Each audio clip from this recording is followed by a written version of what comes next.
What's up, everybody? Welcome to another episode of the Ableton Music Producer Podcast. This is Dan Giffin. I am excited for today's episode. I'm going to be sharing with you some of my best mixing tips and tricks using what I call the perks of mixing. It's this cheesy little saying I came up with to help my students learn how to mix their tracks better.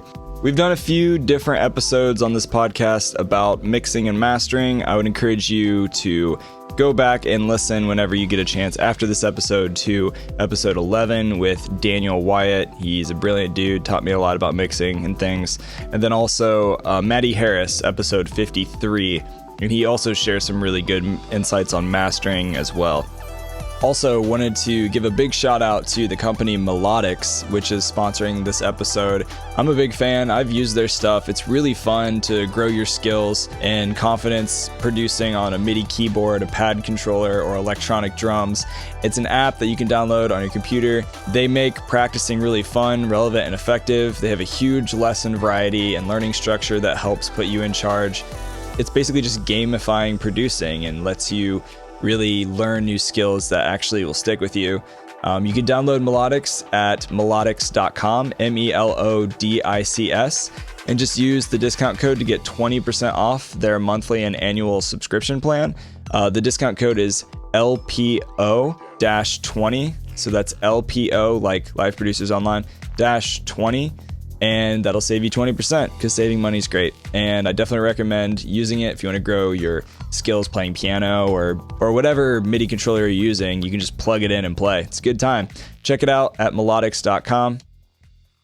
So today we are going to talk about what I call the perks of mixing. At any point in time, if you maybe don't want to keep going back through and listening to this podcast over and over, then go to liveproducersonline.com/mixing. Download the mixing cheat sheets that I will send you.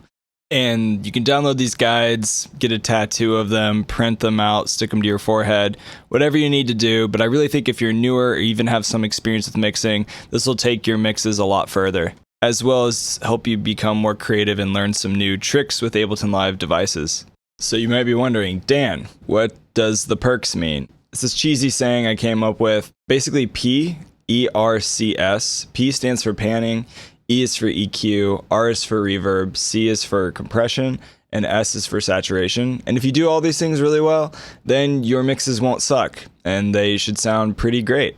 So I'm going to break this down, starting with panning. You probably know that you can just, on the track, pan left and right really easy, but also thinking about the width and the stereo imaging of your overall mix is something I see a lot of new producers really overlook. And so think about placing all of your instruments in a room. So for example, when you go to a concert, it'd be weird if all the musicians were just like sitting on each other's laps or standing on top of each other, and your mix shouldn't be any different, right? So before you pan and stereo every single track in your mix, you gotta have to think about, like, why am I making these moves? It's a delicate balance of creating depth and space in the overall mix.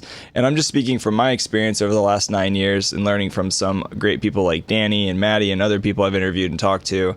But as a general rule, typically you want your low bass frequency instruments to live in the center of the mix. And I find that even if you're using like a bass synth, sometimes you can really spread the top or the middle and make those a little more stereo. So if you're like making some dubstep bassy music, keeping like the low subs be below like 200 hertz, kind of more in the sub range, tighter in the center of the mix, and then spreading the tops and having something more around like 500 hertz or higher. Spread that, make it wide, get this really big sound if you're going for that kind of thing. Another thing that's really popular is what's called the Haas Effect. So Haas, Haas. And this is like a special ninja move that is achieved by creating a slight delay with your stereo instrument. And one common example is, say you recorded two different guitar or vocal takes, and you play the exact same thing, but you pan one track to the left and the other to the right, and then you slightly just pull them off from playing at exactly the same time. So maybe just click and drag one just a tiny bit forward or behind, and it creates this big wide sound and really thick, which is what we love. So bass and kick drums, unless you're trying to get really weird, stay in the center for the most part, unless you're using some weird auto pan effect for some kind of like break or something. I would really encourage you to like enhance the power of like, say, the chorus or the main hook of the song. You can get really tricky, and one fun effect I learned is if you take Ableton's utility device, throw it on the master or like on a group where a lot of your main instruments live, and like right before the drop, say you have a big build-up coming, and you have got those like claps, and it's like and then it's like boom, wah, wah, and then it just gets like dirty for the drop or whatever. Or even just for a subtle effect, just take the width knob on the utility, just take that and pull it down, automate it to go down, and then right before the drop, you can automate it to go back to 100%.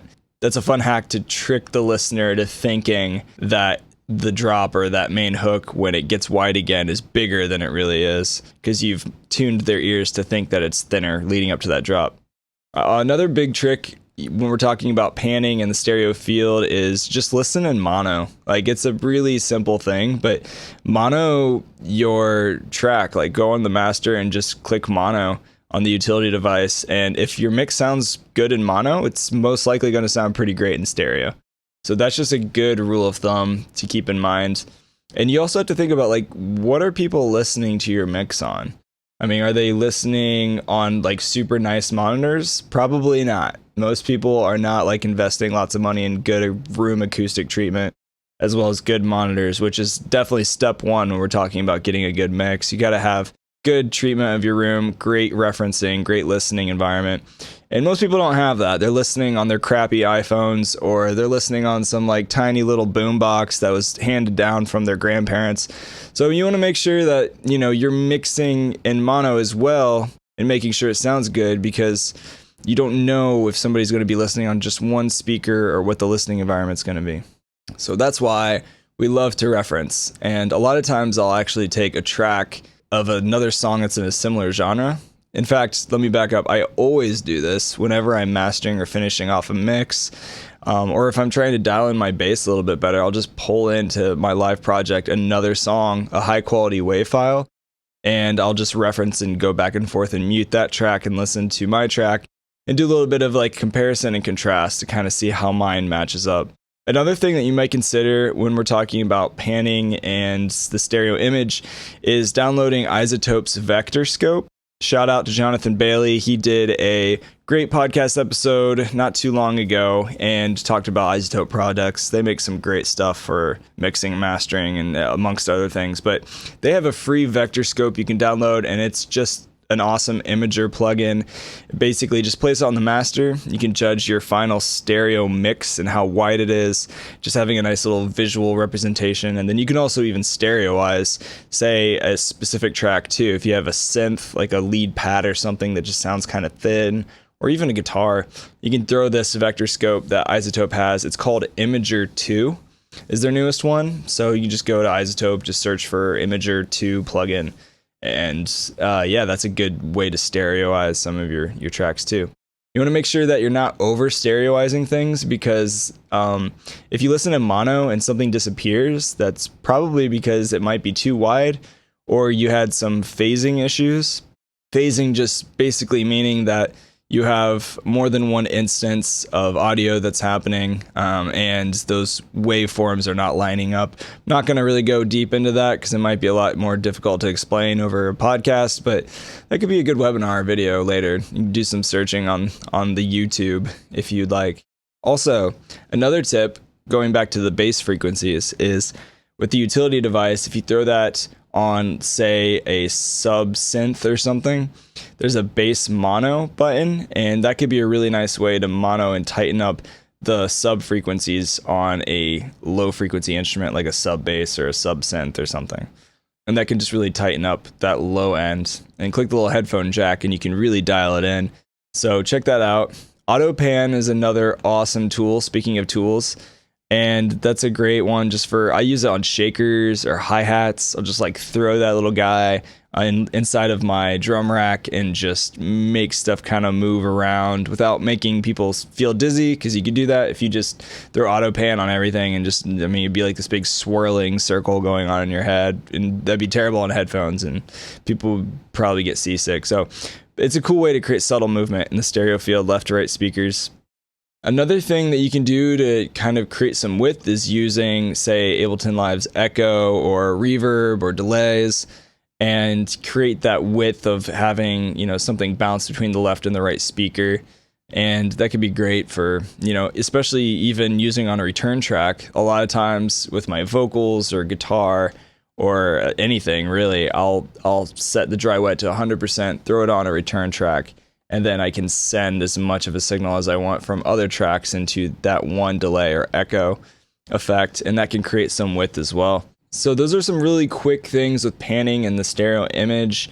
Like I said, there's more in the mixing cheat sheet you can check out as well. I'm not going to go super deep into that. The next perk is EQ. So when we talk about EQing the mix, if you're newer, if you're like brand new and you're like, Dan, I don't even know like what the hell EQ is. It's basically how audio speakers play back frequencies, right? So you think about your ears can hear between 20 hertz to 20,000 hertz in the frequency spectrum, right? And in that entire range of sound, you have these little bands, and think of them like little volume meters. We could pull down certain ranges of sound in the EQ. It's kind of like 20/20 vision, right? Some people can see better than others, and so you want to be able to hear in the frequency spectrum 20 hertz to 20,000 hertz. I like to think of sometimes I tell newer students that frequencies are like musical Play-Doh. Like you can shape the sound with an EQ and just kind of mold it into a cohesive mix, if you will. But not every instrument needs EQing. Like one thing I used to do when I first started producing was I would always just feel the need to compress and EQ and pan and everything all the time, 24 hours a day. And the problem is when we're using a lot of samples, I'm a big splice junkie. I like splice.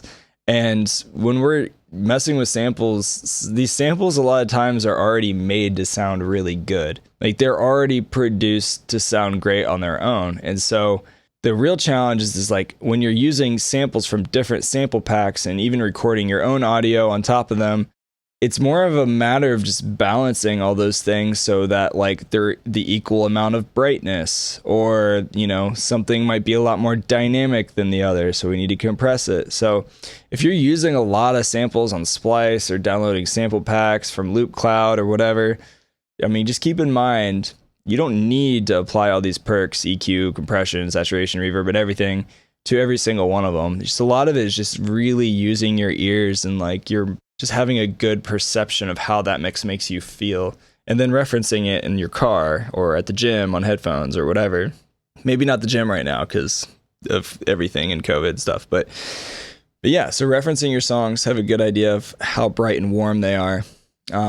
Also, when we're talking about EQ, a lot of times I'm spending a lot of my work on EQ, even just creating a high pass filter, which means it lets all the high frequencies pass through and you're cutting off the low frequencies.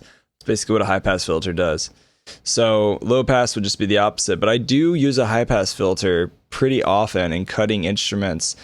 And with the exception of bass and sometimes kick drums, I'll usually always put a high pass filter on a track and pull down the filter to where there really is nothing going on. So if you pull the high pass filter down so it's cutting sub frequencies, if you can pull it to the point of where you don't really hear much of a difference in the overall mix, if you do that across, say all the different tracks, you still have some noise going on down there in the sub frequencies.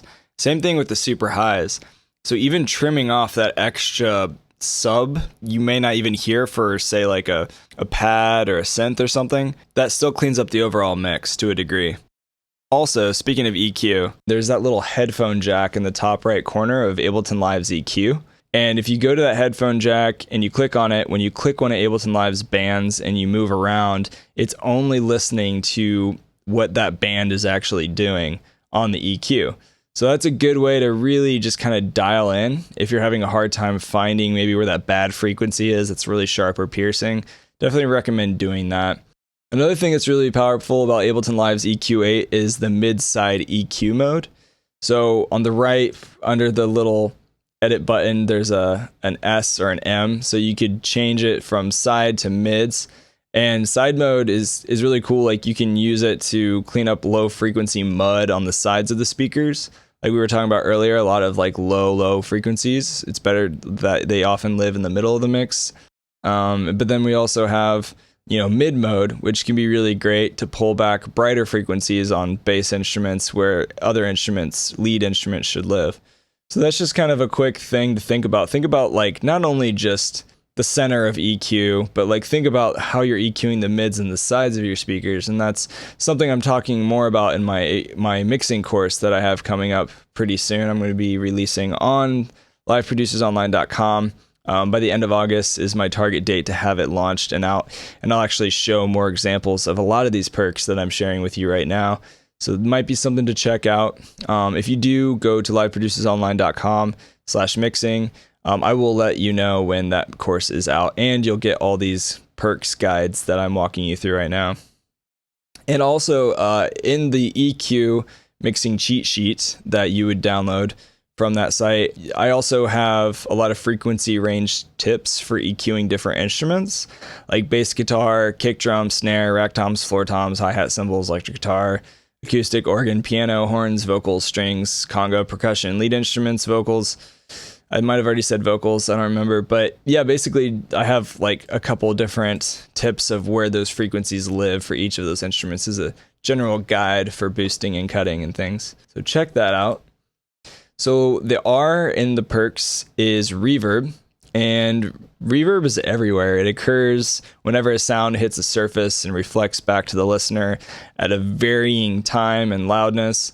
Creates like a complex echo kind of sound, right? Like if you ever go to the YMCA or a gym and you're in the basketball court and like somebody yells and it's like, whoa, and it just like rings out. Basically just a lot of reverb happening right there. And oftentimes the more reverb you turn up on like the dry wet knob, with Ableton Live's audio effect reverb or other reverbs they're using, typically the more reverb, the farther away an instrument is. So when we talk about putting the band in a room, one thing I do is I'll have a dedicated room reverb on my return track, and I'll send every single track in the mix to that one room reverb on the return track. And things that I want to put farther back in the mix, I'll generally send a little more of it. And then when it comes to bass, typically we don't put a lot of reverb on bass. That just could sound really muddy and washed out. But I will put like a tiny little bit, like -50 on the send knob, going to that return track for the room on the bass. And for a kick drum, same thing, just a tiny bit, just to get it wet and just have it in the room. And that really creates a cohesive sound when everything's living in the same room, which is lovely, and we love to see that. Also, on a return track, I am cutting a lot of the lows and using a shelf on the high frequencies to kind of pull some of those back, because when you're sending a lot of stuff to the same delay or reverb, it can get real muddy and boomy and kind of have it makes for a sad day. And you don't want to create a really washed out mix. I also have to say, I absolutely love Echo's reverb. I think it sounds way better than Ableton Live's audio effect stock reverb. I think you just pull up Echo, play with the reverb. If you pull down the left and the right all the way for the delay time, and pull down the feedback and just turn up the dry wet and turn up the reverb all the way and dial in the reverb decay setting, you can just kind of have a nice, pretty room reverb sound, which is really fun. Also, I have to give a huge shout out to the Convolution Reverb Max for Live device, which is included in Max for Live Essentials Pack, which you can download for free if you have Ableton Live 9 or 10 Suite. Definitely recommend Convolution Reverb. It has some really dope settings and presets, and it sounds amazing. It has like a built-in EQ and like modulation effects and all kinds of weird stuff. So highly recommend Convolution Reverb for the win. A couple other fun hacks to use with reverb, more of the producing side than just the mixing, is using the freeze function. Freeze function is really fun on the reverb device. It's also on the delay device too. It's good times. So another quick tip is if you are using Ableton Live's reverb audio effect, definitely say turn up the quality to high. They claim in the manual that it taxes your CPU to change the quality from eco or mid to high. And like honestly, unless you're like producing on like 1 gig of RAM with like a 0.5 processor or something terrible, like it's you might as well just turn it up to high. It's not going to affect it that much. So just do it. and it'll give you a slightly higher quality playback sound. So that's reverb. I could go on for hours talking more about reverb, but when I'm dialing in my reverb, last but not least, this is kind of my workflow. I typically always have a dedicated reverb on my snare drum, and just to kind of have its own little reverb kind of sound pop, what I'll do is I'll solo the reverb on the snare, just assuming that snare is hitting on the 2 and the 4, and I will turn up the dry wet to like 60%. And the next thing I'll do is I'll go to the decay time, and I'll dial in the decay time with the speed of the song. So I want the tail of that reverb to fade out before the next snare hit. And that just kind of gives me a good general length of time that I want that reverb to ring out. And then I'll just have that on my dedicated snare. And then I'll think about that decay time for other tracks too, and make sure it's all kind of cohesive and dialed in, unless I'm trying to have some really long tail effect, say on a background vocal or something. But then I'll just take the dry wet and dial it back to whatever sounds tight and what sounds good in the mix. But that's kind of my real quick workflow with reverb.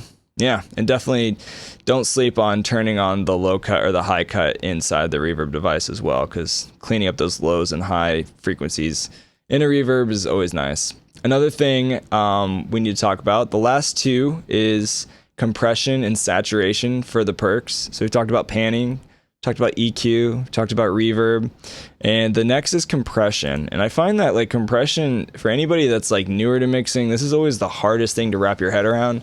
And compression just basically makes loud sounds quieter for a period of time.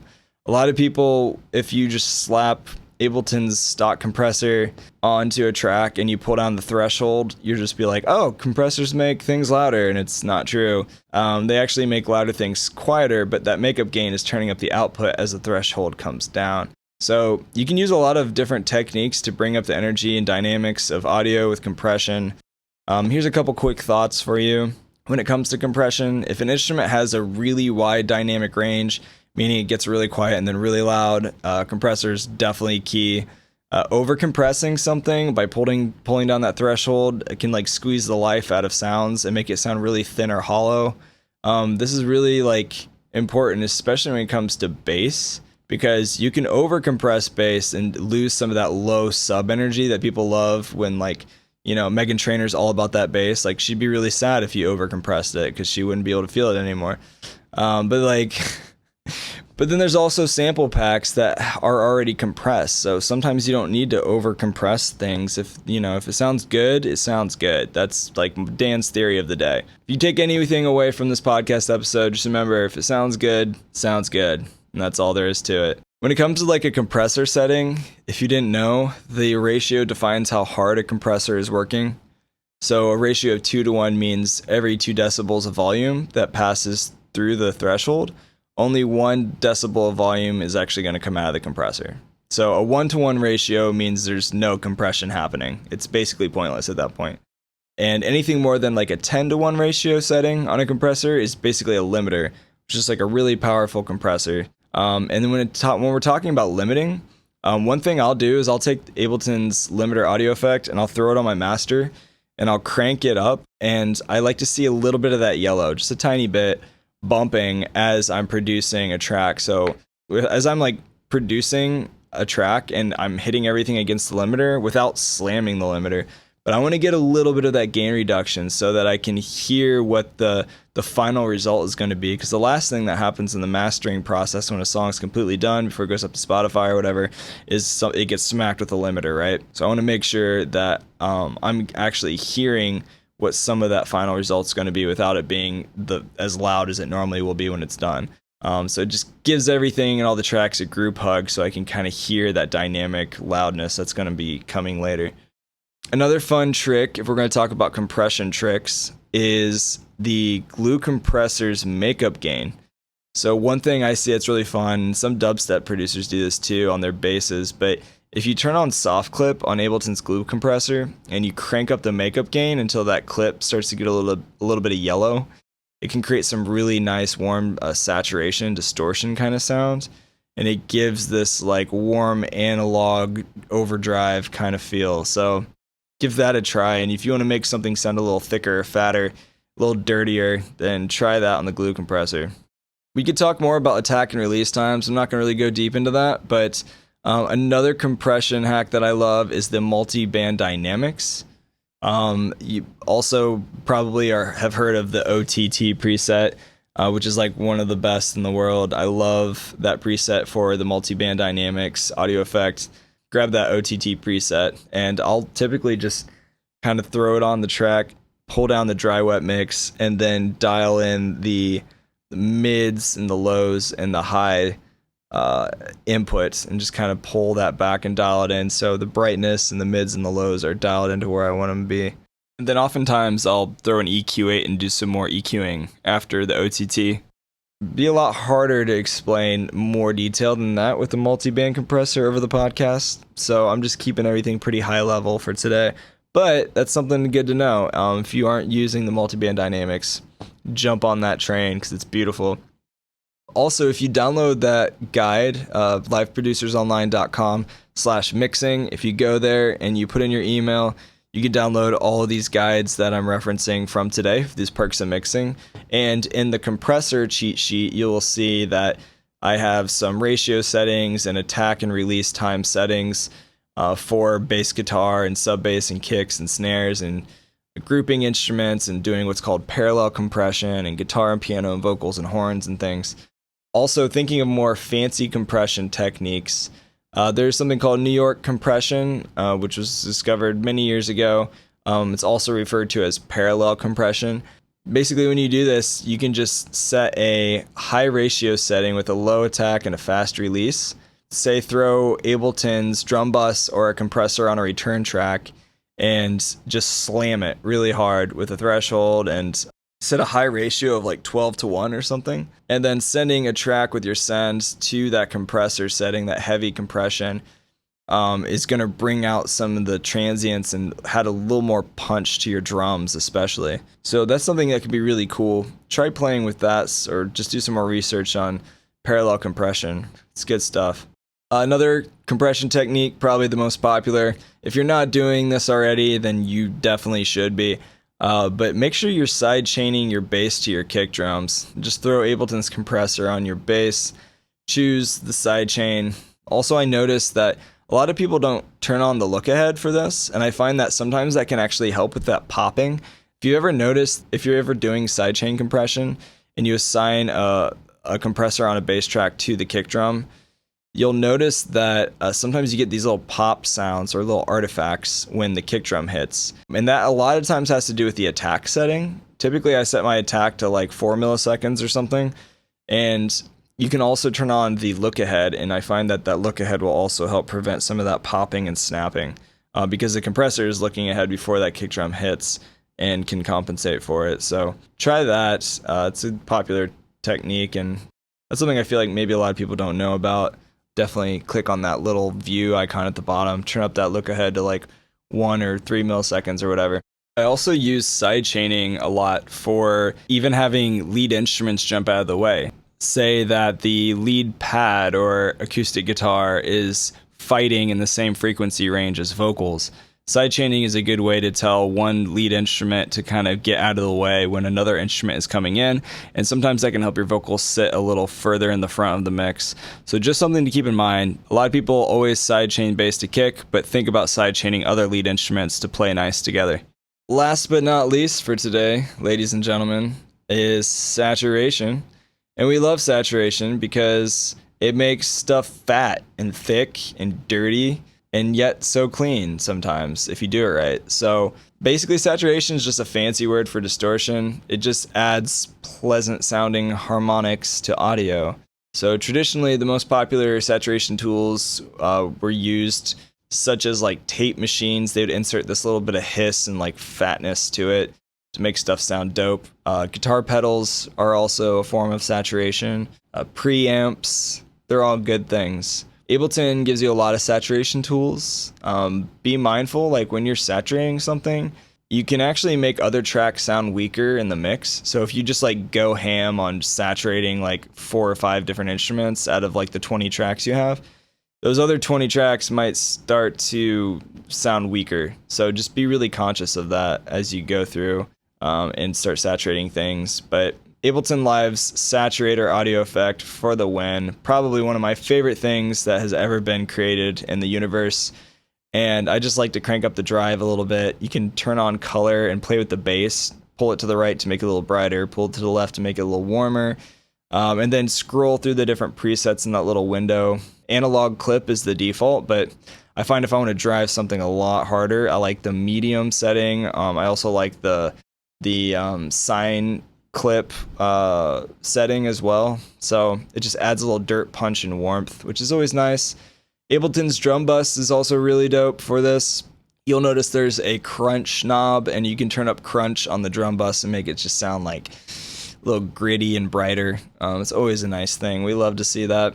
We also have echo, and this was a fun trick. I think it was Ricky Graham, is a certified trainer in Cleveland, Ohio. I think he's the one that told me about this. Brilliant dude. But he talked about on Echo, Ableton's Echo delay audio effect. There's in the bottom left corner next to the input, there's a D button, and D, I think it stands for drive. So if you just click D, you can turn up the input, and it's gonna create like a saturation effect. And just pull down the left and the right and the feedback and the reverb, and just turn up the dry wet, and it'll give you like a distorted kind of fat sound, and it'll get louder as you drive the input, so you have to pull down the track volume. But pretty dope stuff. It has a nice, its own drive, saturated kind of sound. There's also dynamic tube, which I don't use a lot, but it's, tube saturation, gives a nice warm sound, a little thickness. Overdrive, of course, is another audio effect. Pedal is great. I actually like using pedal on pianos. Like, I'll throw pedal on there, and then I'll just pull down the dry wet mix and turn on sub, and I'll just that's it. I don't need to crank up the gain because it gets really dirty really fast, and so I just like that little bit of a fuzz. It's also made for guitar pedals, so it's a great pedal preset if you're recording guitar and stuff. Also, the vocoder is cool. You can set it to the noise setting and add a little bit of extra noise to like your snare drums or some other things, so try that. Vinyl distortion has like a little crackle. It's like emulating vinyl hiss, so you can just turn up the crackle volume and density and get this nice little warm like campfire kind of sound. Redux as well. Like, I know Mr. Bill and a lot of other people, use Redux, especially in like doing some kind of bass, like in the bass music scene. Redux is popular for like a lot of sound design shaping of bass instruments. So play with Redux. You can get real weird with that real fast if you want to, and automate it and freeze and flatten the audio and just do more weird stuff with it. Moral of the story, the perks of mixing: if you can like do all of these things, panning, EQ, reverb, compression, saturation, if you do all those things really well, then you should be able to have a pretty solid mix. And one thing I always encourage people, if you're newer to producing and you're like wanting to jump into mastering right away, like, just don't. Honestly, I master tracks for a lot of other people, and I don't even master my own tracks, because when I hear the same thing over and over and over, I don't even remember what's up or down anymore, and your ears start to go numb and hearing the same thing forever. Not to say you can't master your own tracks. I know people that do, but for me personally, I like to trust somebody else who has a fresh set of ears on my mix that can really dial it in and take it that extra like 3 or 4% that I can't on my own. So just a quick tip for people: you got to be able to walk before you can run.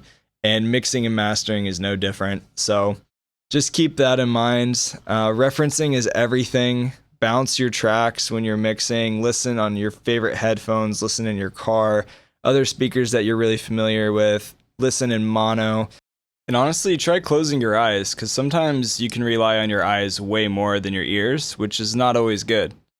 Use a reference track, drag it into your project, and even though you're maybe not, if you're not mixing your project, if you drag in another reference track, it's not a fair fight because your track isn't being mastered yet, but at least you can get a basic reference of like how compressed or saturated is their bass or my vocals or whatever. And that kind of gives you a good starting point to work towards. But all that to say, if you guys want to download these Ableton Live cheat sheets, just go to liveproducersonline.com/mixing. And I really think it could help you guys take your mixes a little further and give you some of these tips and tricks and a lot more things I didn't share yet today. But I will be releasing that Ableton Live mixing course very soon in the next few weeks. Join that email list, download these cheat sheets, and I will let you know when it's available if you're interested. And I'm selling it for way cheaper than it should ever be. And yeah, stay tuned for that. liveproducersonline.com. If you join the membership, you'll be able to access all of the courses, including this one that's coming up. As a heads up, much love to all of you guys. Go out there and bust out some hot tracks, get some good, sexy sounding mixes, and I will see you guys in the next podcast episode. Once again, this is Dan Giffin. Happy producing, everybody. Much love.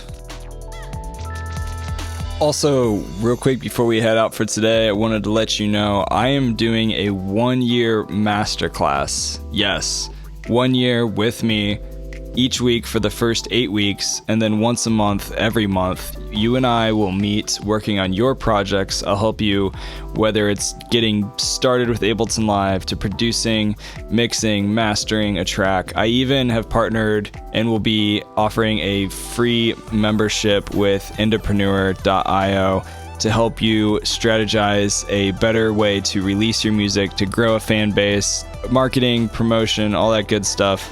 And you'll have part of that in that year, a free membership to grow your marketing skills and have more listeners with your music. I'm going to work with you hands-on. We'll meet online via Zoom. You'll send me projects. I'll help you create a list of goals that we will accomplish together throughout the year. And right now I'm offering 20% off of this masterclass. It's a year long. There's a lot packed into it. If you want to learn more about it, just go to liveproducersonline.com/masterclass, liveproducersonline.com/masterclass. And I would love to see you on the other side. Thanks for tuning in, everyone. I'll see you next time.